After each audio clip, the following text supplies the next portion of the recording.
Stay hungry, stay foolish.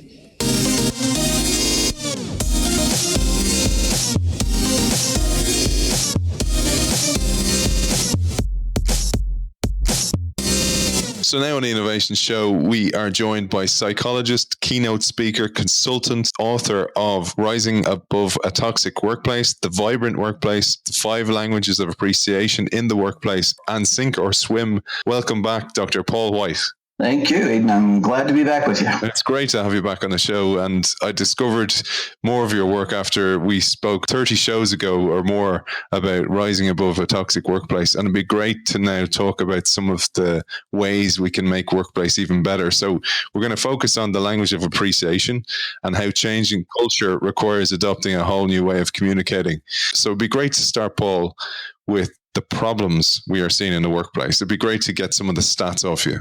In the States, and it's true in Western Europe as well as places in Asia, that over the past, 10 to 15 years, there's been a big push to implement employee recognition programs. To the point there's, about 90% of all companies and organizations in the U.S. have some form of employee recognition program.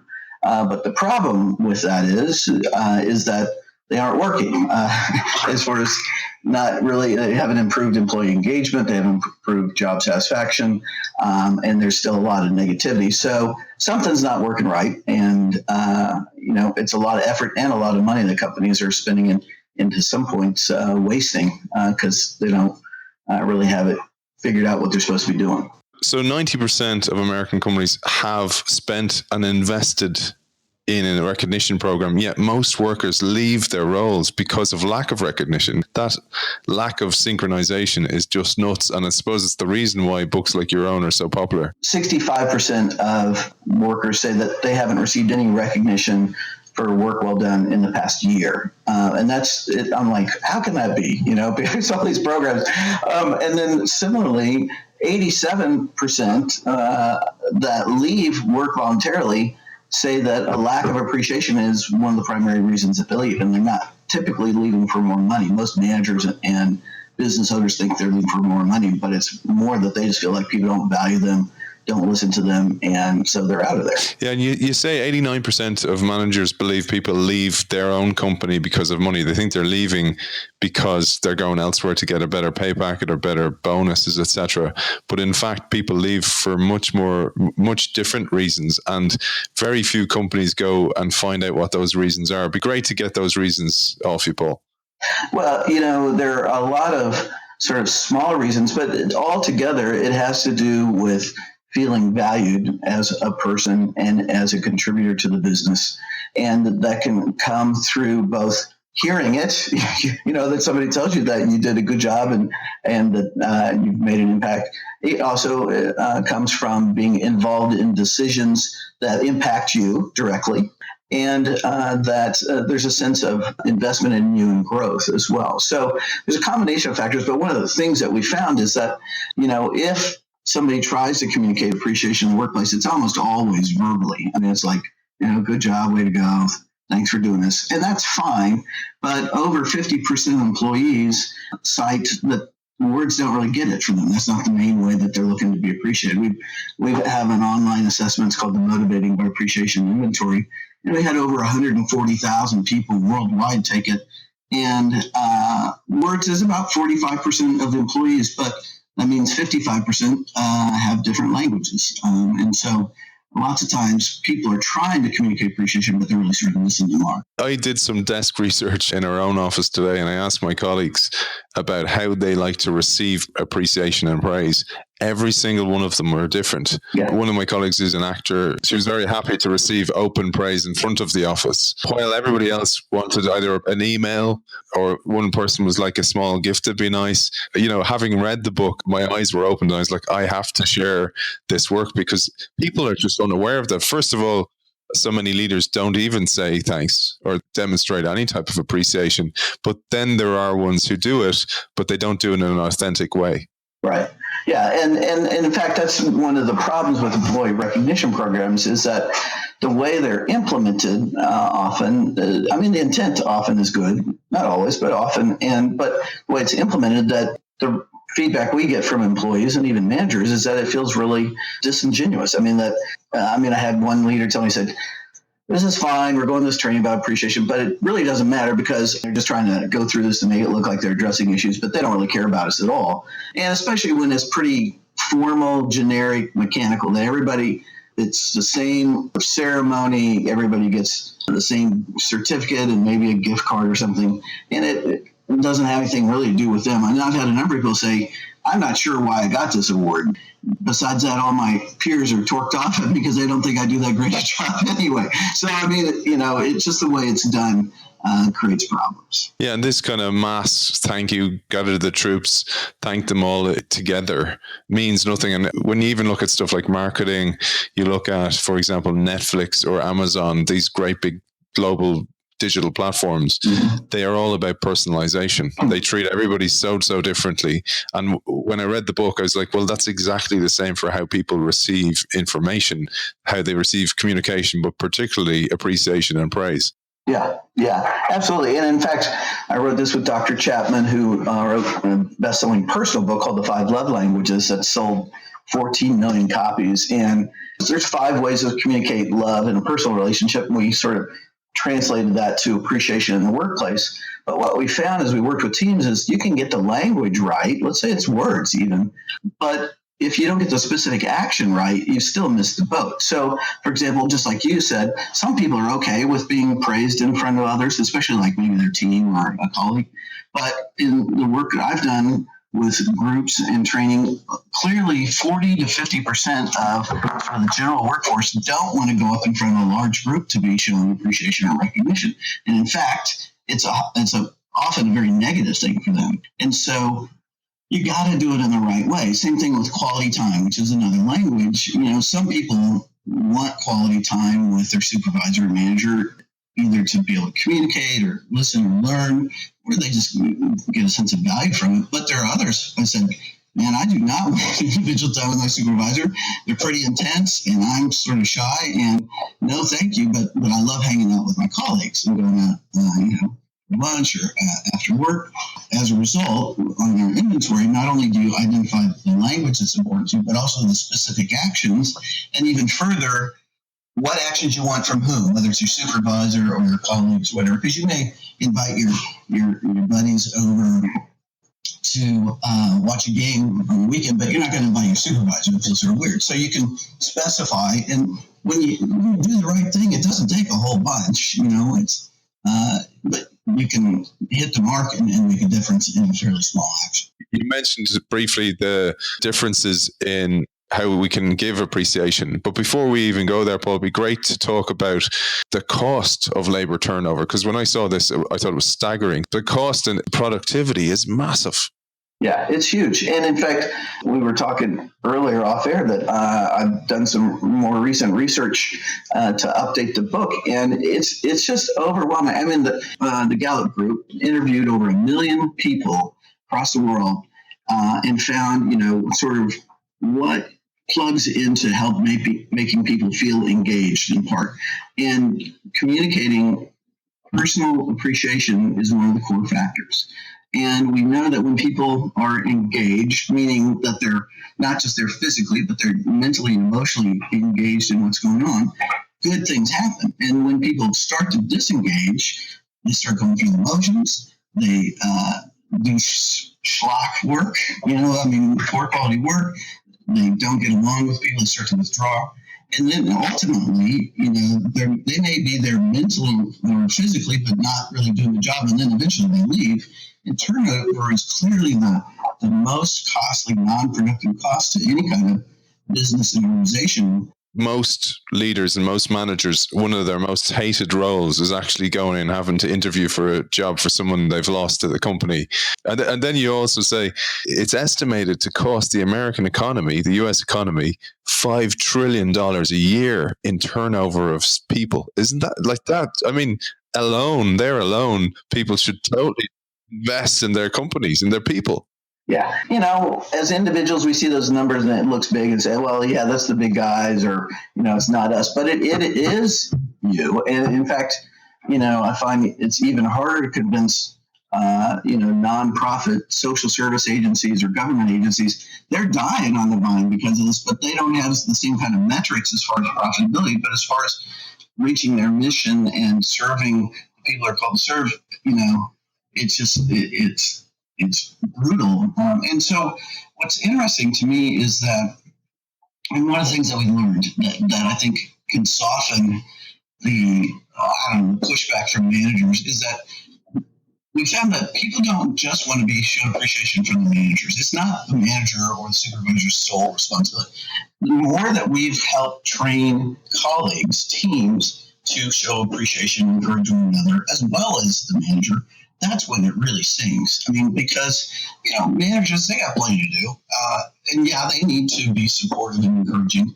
But if you have a bad day, who's the first person that knows you're having a bad day? It's one of your colleagues, right? I mean, your supervisor may find out about it eventually. So, and if we can get the sort of empower the team and get the energy from them as well, things really go well. And partly because, to be honest, supervisors don't always do this so well. I mean, even when they try their best, because we're all different. Yeah, absolutely. And you talk about the positive snowball effect, but also there's the negative snowball effect. So say you have somebody and you say, like you just said, they start bad-mouthing the company. They become like a cancerous cell in the company. And if they have some type of power or influence over other people, they'll turn them pretty quickly against management. Yeah. Yeah. And from our work with toxic workplaces, people often feel fairly overwhelmed and powerless of what to do when you're in sort of a negative environment. And I understand that. I've been there. I've worked there. But I'm not big about creating victims where we're just sort of going to whine and moan and complain. And so there are things that we can do as individuals. And there's two key starting points. One is don't contribute to the negative. I mean, so if somebody else is complaining or whatever, first of all, at least shut up and don't say anything, don't add to it. And secondly, just excuse yourself and say, hey, I'll catch you later. You don't have to call them out, and sort of put them down. But just by that action, it's sort of saying, hey, I don't want to be a part of that. And so it doesn't fuel it. So one is don't join in. And secondly, it's really interesting how a little positive comment, it doesn't even have to be about that topic. It can be about, hey, man, it's going to be beautiful weather this weekend. How that throws water on the negativity and just sort of like douses it out. And it's hard to keep negative when somebody's excited about their kids' football game this weekend. So we can start somewhere. We can always start with ourselves and the people we relate to on a daily basis. We can't control other people. But if you, especially with one or two colleagues, start to sort of not engage in the negative and turn things positive, you can turn at least part of the organization around. Those skills, right, Paul, because this really dawned on me. I felt, and I've written a piece on this to go with the show, because I felt that the image of Gordon Gekko, right, so the Wall Street, hard-nosed, angry-faced guy, is the archetype of kind of what corporate America is all about, but that's trickled across the Western world and probably gone to the East, unfortunately, as well, where they are more sensitive. And I mean sensitive in the pure essence of the word, in the good way, that you're sensitive to people, your emotional intelligence is high, your EQ is high. Those skills that are kind of have been in the past lesser regarded skills, because it's like, oh, we need hard-nosed doers. But the world has changed. Mm-hmm. The world has changed so much that people have a choice. They don't need to work for you. They choose to more and more. Mm-hmm. And in that world, you need this. This is like people talk about disruption and how the marketplace is disrupted and AI and all these kind of disruptions. But the disruption has happened at a human level as well. And that's why I thought from an innovation perspective, this really needs to be embraced. Yeah. Here's what I'm working on. I've been asked to do a sort of a TED Talk kind of thing at a major conference. And they've left it open for me to speak on whatever I want. I'm going to address the issue of both remote workers, but even more so virtual teams, because I've been engaged by, a couple of large multinational organizations, and we're starting to work on appreciation among their teams.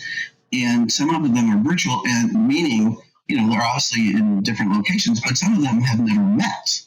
And additionally, sometimes they're only together for a period of time to work on a project. They're not really a full team; they're just a project team.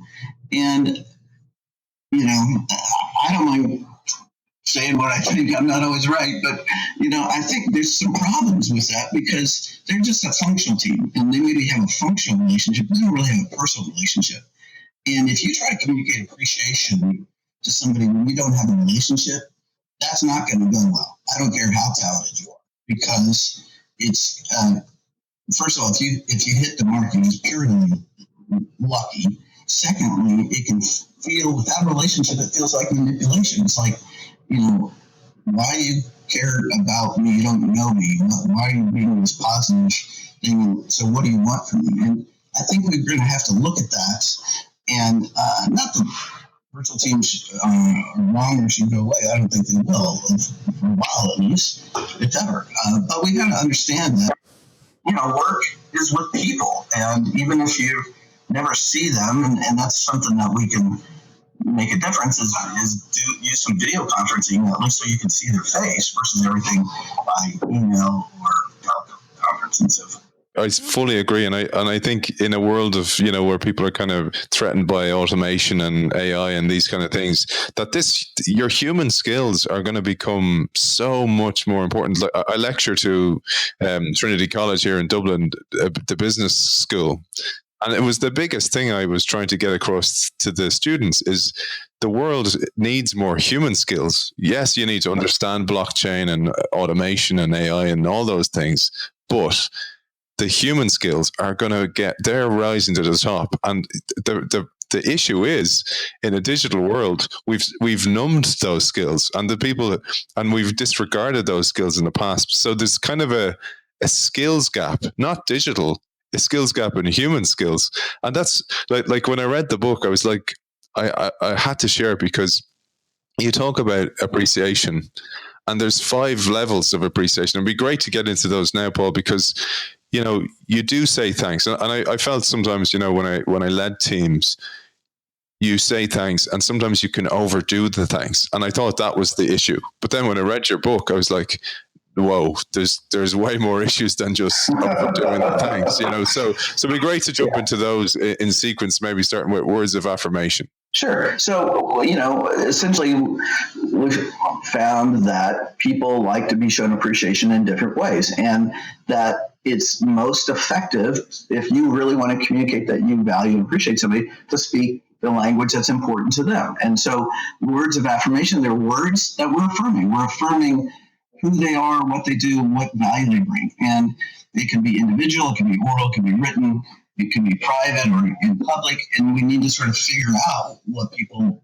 like. I mean, you've probably seen or heard stories where people have kept a handwritten note, from a supervisor from the past because it really meant something to them. But one of the things that we emphasize in the whole process is that it's not just about performance, because we're people, right? And we have a life both in work and outside of work. And it's not just about production. Yeah, it can be, and you did a great job on that project. The more specific you can be, the better. I mean, it's like, man, I really like the way you thought through and were created and involved the team, and it just helped the process go well.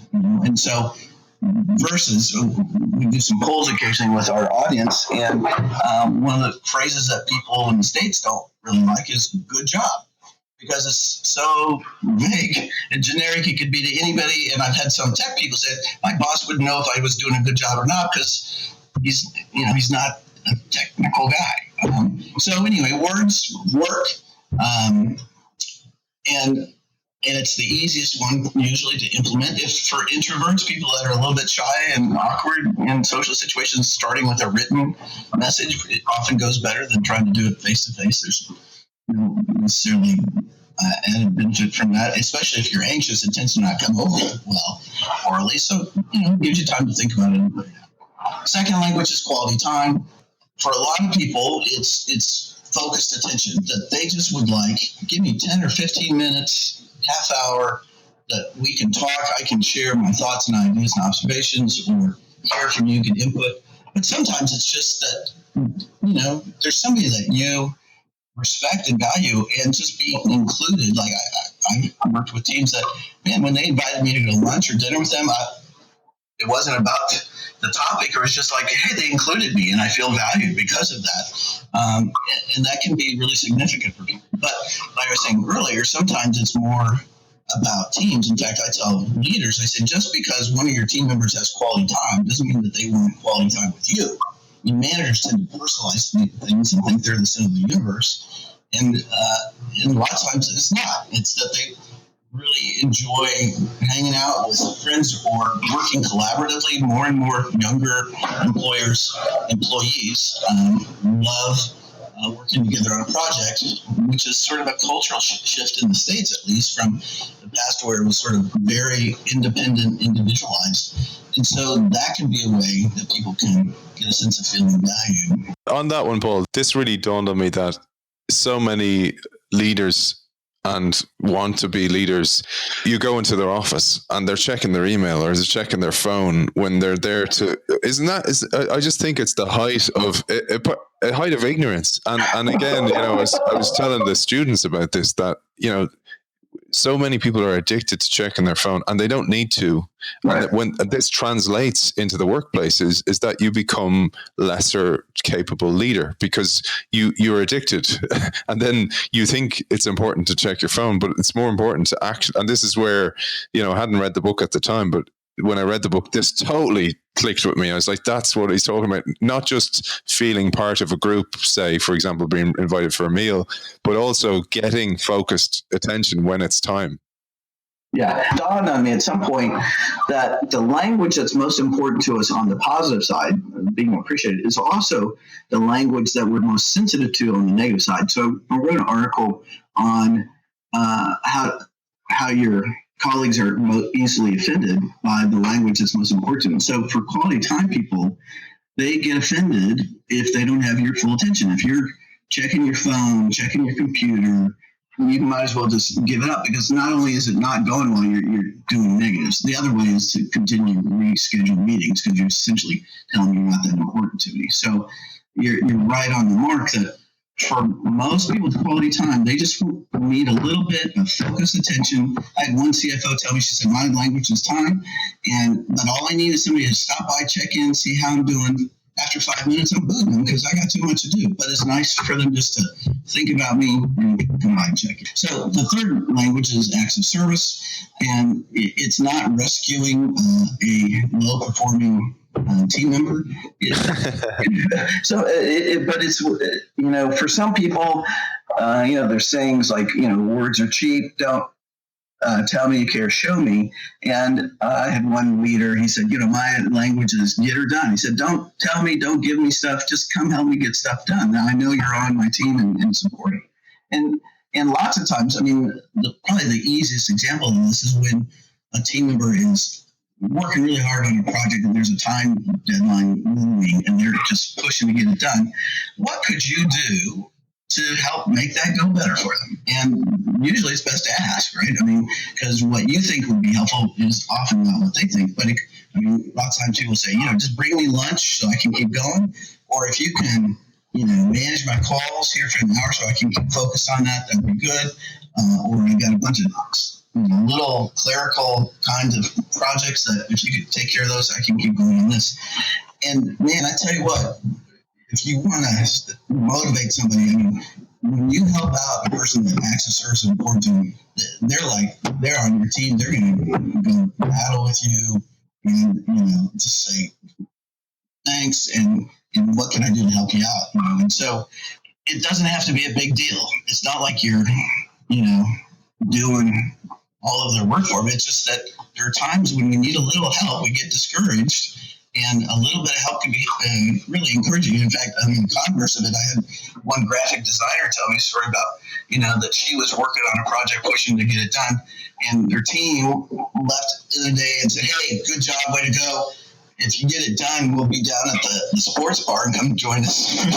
She was so steamed. Because they're verbalizing what helping out, right? Even when you say that, right, people think you're talking about if they do that, it's some admittance to I'm weaker than you, or it's a hierarchical thing. I think this has been one of the major shifts, that this idea of a servant leader does not mean that you're lesser. It actually means that you're more, because you're so secure in yourself that you are capable of just going to your people.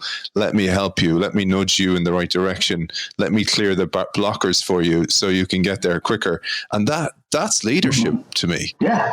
And I mean, and it's a team vision as well. I mean, because if you only think about yourself and your productivity in sort of that little narrow band versus understanding I'm part of a team and I'm going to have times when I'm behind or I'm coming back from being sick or something, I'm going to need some help digging out.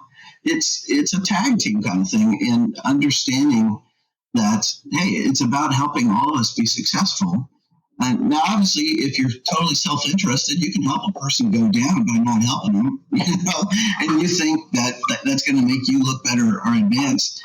It might in the short term, but long term, that's not the way to advance your career in the sense of being seen as a leader, as a person that people can trust and want to work with, and have you do work for them as a client. So. What about this, Paul? Right, so you have somebody who's doing that, and the problem is the culture does not fit that leadership style. Or, say for example, right, sink or swim. So you have Sam, the main protagonist, and he comes into a broken culture, and he comes in with an old style ethos of let's get stuff done. And then he changes and he adopts the 5 languages of appreciation to make it work. Okay, so that's the essential story. But it takes a board and it takes a shift in top level leadership to realize that that's not a soft thing. Because I think this is a huge problem globally, where people are afraid to do that because it makes them look soft. And I mean soft as in emotionally soft, and they have to be hard edged and hard nosed. And that's the only way you can get forward. I think that's the way, because the way organizations have been structured are based on army and church and hierarchy in the past. But that's broken. This is the new way. As you talk about that, I'm like, really, do people still think that way? I mean, because I'm in such a different world. And part of it is like, well, I'm doing some consulting with an architectural firm here that they've got some major issues. And the kind of structure and leadership that you're talking about is what they're doing. And it's at some point it doesn't work, because if you don't treat people like people, if you don't treat people with respect, if you don't earn trust, if you aren't directing your communication, you can sort of force it for a while, but it ultimately doesn't work, because that's not how people work. And so what happens then is you just have this revolving door where you just have to keep replacing people, because people say, I'm out of here. I'm not going to function this way. This is not how I'm going to live my life.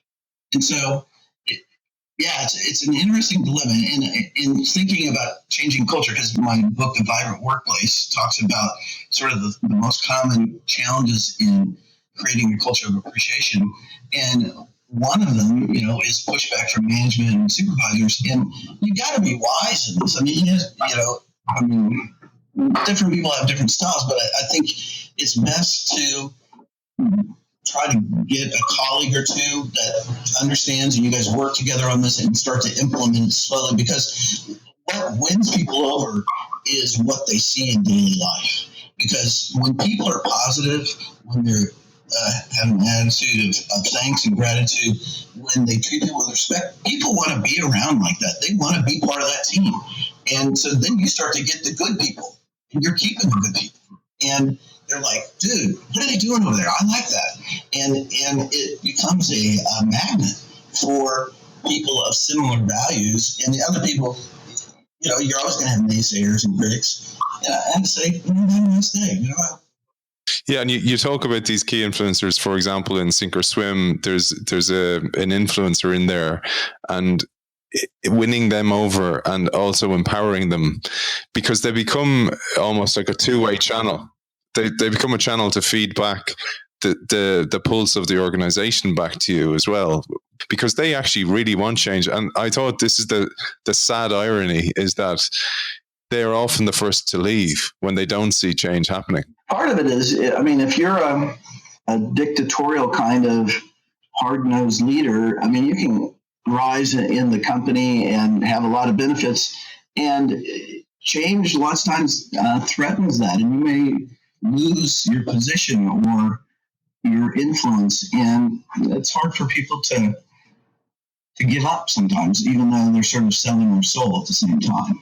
It's tough. We could talk about that one forever, because that's, I mean, it really is. Like, I've worked in innovation, and I realized that, you know, to change business models, you first have to change mental models. And that's actually everything. Because even coming from a sporting background, the teams that have won, and I wrote an article about this last week, I wrote about turnarounds in a game. So when your teams are way behind, and there's this European Cup game by Leinster, for example, and they were 22-6 down at half time. It's funny because I wrote that last week, and I read the book in the interim, and I thought the framework of appreciation, but also I thought about how you talk about change, and it takes one person, but that person then has a snowball effect. And this is what happened in this team. It took one person, they spoke up, and then everybody else started speaking the same language.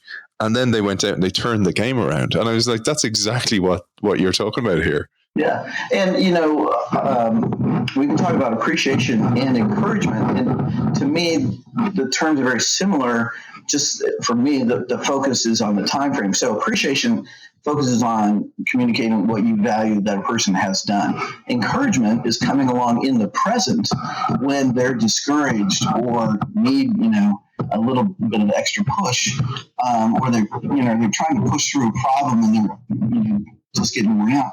It's the same actions, but it's focused on the present and the future. So, like in the game, it's like, dude, yeah, you did this great, but here's where I see you can really make a difference here. And you encourage them and empower them. And again, I think the different languages are important. You know, it was interesting to me. I'll skip the physical touch because that's the one that's always last, and people have a problem with. But the fact is, in a lot of cultures and regions, physical touch is important. And you have to be careful about appropriateness and inappropriate kinds of touch. But, your comment about the sports, I had a CEO of a major hospital group here, and his HR manager told me, I'm not sure if he's going to be on board with this appreciation stuff. He's a military guy and sort of hard-nosed. The first comment he made to me, he said, I was sort of disappointed that you don't focus much on physical touch. And I'm like, what? And he said, yeah, I grew up in sports, and, you hug and you high five and you slap each other on the back. He said, I miss that, that you celebrate when you have a victory, when you do something well. And it was just interesting that, there's some places and situations where that's really what we're talking about in appreciation. It's a spontaneous celebration of, hey, when you solve a problem, it's a fist bump. When you make a sale, it's maybe a congratulatory handshake, or a high five. And it's not a huge deal, but it can make a difference to somebody that's meaningful to them. And you have to be careful. Here in the States, the South is a little more touchy, and whereas in the Northeast in New York, we sort of tease that, you sort of nod each other across the room, and that's close enough, And,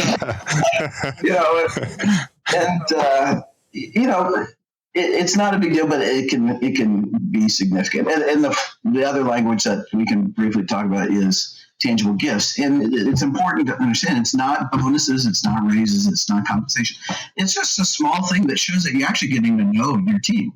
It's like somebody likes a certain kind of, your Starbucks, coffee especially, and you sort of pay attention, you see what they order, you bring it in and say, hey, I thought you might like this. Or if they follow a certain sports team, that you get a magazine about that team, or some sportsman really about it, and you make sure you get the right team, right? Because you don't want to mess that up. Or it can be, these little magazines about if somebody's training for a half marathon or something. It's not about work. Lots of times, it's like you hear what they're talking about. They're training for a half marathon. You get them a running magazine about stretching. And say, hey, I heard you're training. Thought you might enjoy this.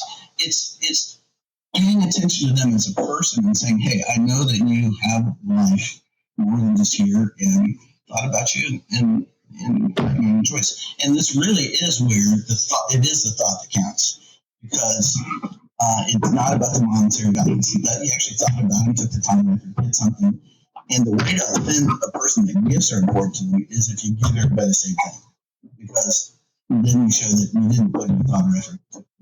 Especially if you get a person a mug, and some pen with the logo on. It's just like, dude, I got too many mugs.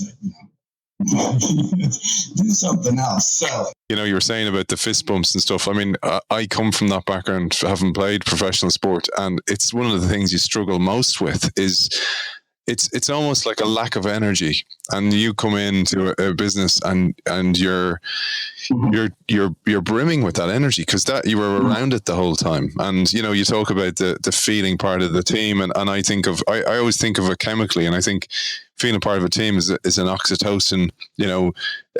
Physical touch is oxytocin, and then achievement is dopamine, and you're kind of, they make you feel good. They're feel good chemicals. And then when you come into so many organizations, the organization is devoid of chemicals. And this is what I love about this book as well. You say about it can start with somebody. Somebody needs to start the snowball rolling, and I've been guilty of this as well, where for not wanting to feel not part of a tribe, even if that tribe is going through a negative patch, and they start moaning and and bitching about this and that, they do drag you down, because you don't want to be the one that goes, you don't know how to deal with it. You don't have the tools to how to decline gracefully from that.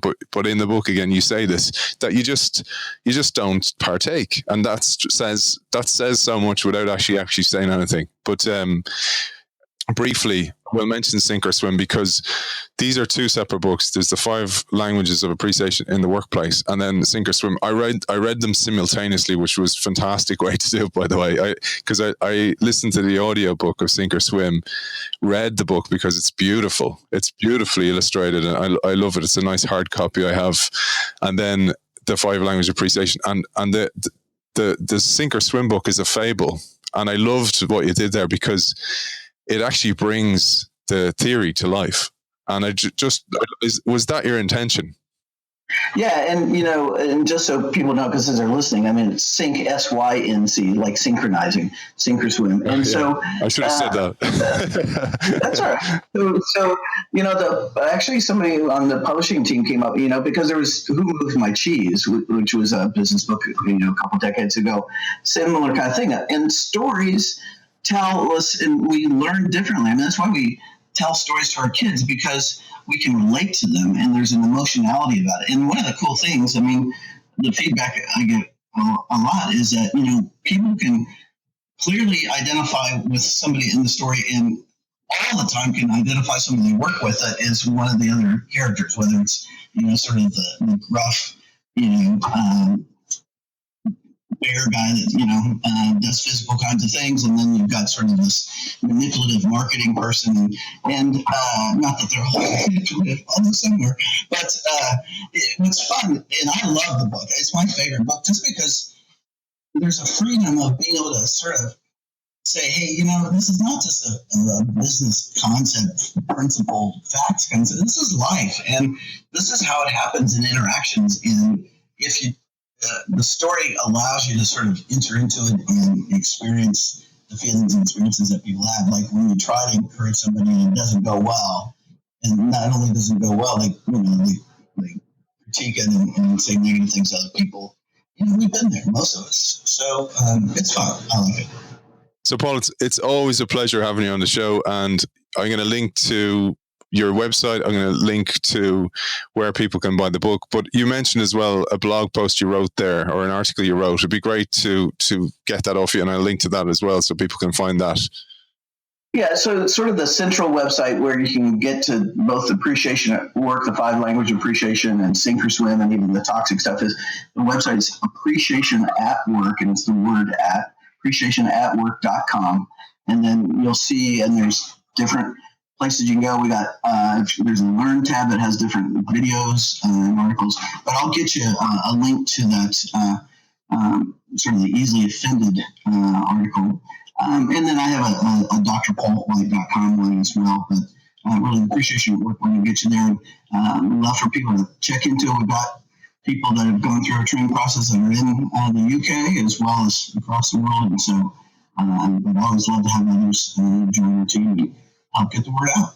Brilliant, Paul. It's always a pleasure having you on the show. Psychologist, keynote speaker, consultant, author of Rising Above a Toxic Workplace, The Vibrant Workplace, 5 Languages of Appreciation in the Workplace, and Sink or Swim. Thank you for joining us, Dr. Paul White. My pleasure, Aidan. I thoroughly enjoyed it. Thanks, man.